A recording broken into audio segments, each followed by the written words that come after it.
Hey, hello, Robin. Good morning, Ving. How are you? A little tired, but good. Tell me, what's the scariest thing that you've ever encountered in the water that you remember?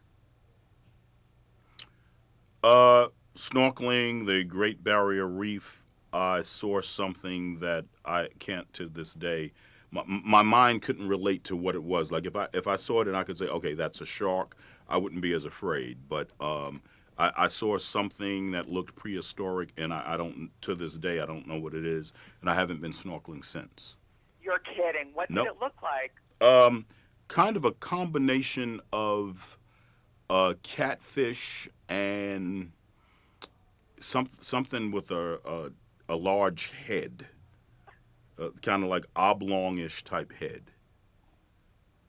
And was it coming towards you? Were you like It freaked out? came towards and just like for me, I froze and then it just went away. Wow. And you haven't been snorkeling since. What about Nope. scuba diving? Nope, haven't done that since either. I mean, I really feel that there are things in the ocean that we have no idea about, especially since the Earth is mostly water. So you know what I'm saying? I think there's just so much we don't know that and I don't want to say fear of the unknown, but I would really say that the unknown in the ocean. I mean, every 10 years or so we find some fossil or something that's been there before mankind. So I assume you're not a fan of fishing either. Oh yeah, I do fish. I do fish, and as a matter of fact, I used to do a lot of deep sea fishing. But as far as going in the water, I don't go out deep into the water. Gotcha. So what was it like essentially doing the Roy Scheider role in this film? Fun, fun, fun. The director allowed me to kind of do my thing in reference to killing and fighting piranhas. They put in the effects afterwards. So he said, Ving, you can work within this radius here. And what he was able to do was, first of all, we have a very good cast, and I'm thankful that Richard Dreyfuss came in, and Christopher Lloyd, Elizabeth Shue, a couple of Oscar nominees there. And so for me, it's a combination of excitement, fun, drama, sitting on the edge of your seat with a touch of humor. And then you Now, have the 3D effects. So I think there's something here for everyone. was it your idea to kill the piranhas with an outboard motor? No, I have to hand that credit to the writer. Okay. How is that scene done, actually? You have to go and see the movie. Oh, you can't give us a little No, hint. I can't tell you how it was done. No. But did you chop up anything with that thing, or What do you think? Do I look like a chopping type of man? no fish were harmed during the making of this movie? No, to my knowledge, no. No, that was 3D effects. And you're set to do MI4. So tell me how much you're looking forward to that. Well, always looking forward to working with Tom Cruise.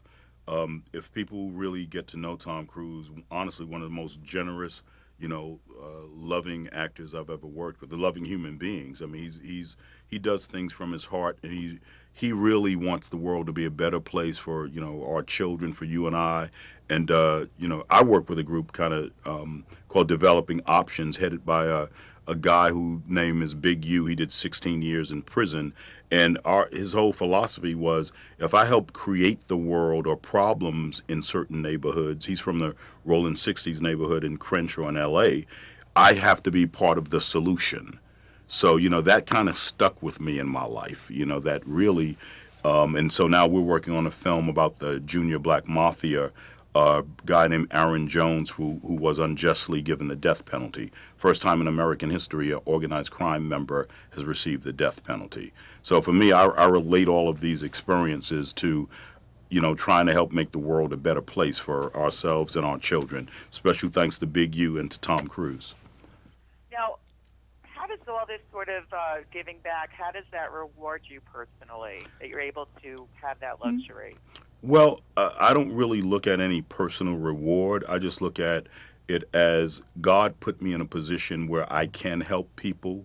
So Paul Robeson said the artist must choose to fight for freedom or slavery. I made my choice. I had no alternative.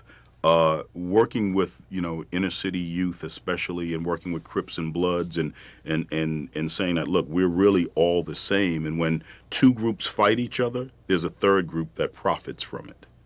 You see, now I can get into, at Rikers Island, they spend $47,000 a year on one inmate. They have 10,000 inmates in Rikers Island in New York City per year, 10,000 24/7.